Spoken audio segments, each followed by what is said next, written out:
નવાગામ સાપુતારા ખાતે ભાડેથી રહેતા એક વ્યક્તિના રૂમમાંથી સોનાના દાગીના સહિત 1,47,000 રૂપિયાની ચોરીની ફરિયાદ પોલીસ ચોપડે નોંધાઈ છે।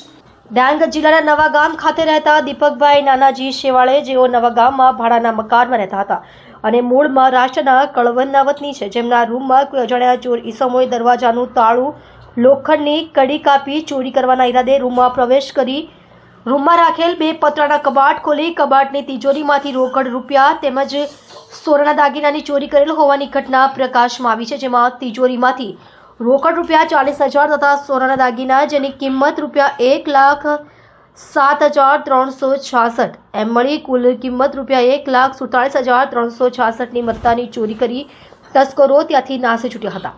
આ બનાવને પગલે દીપકભાઈએ સાપુતારા પોલીસ મથકે ફરિયાદ નોંધાવી છે। હાલમાં સાપુતારા પોલીસ મથકના પીઆઈ RS પટેલે ચોરીનો ગુનો નોંધી આગળની કાર્યવાહી હાથ ધરી છે।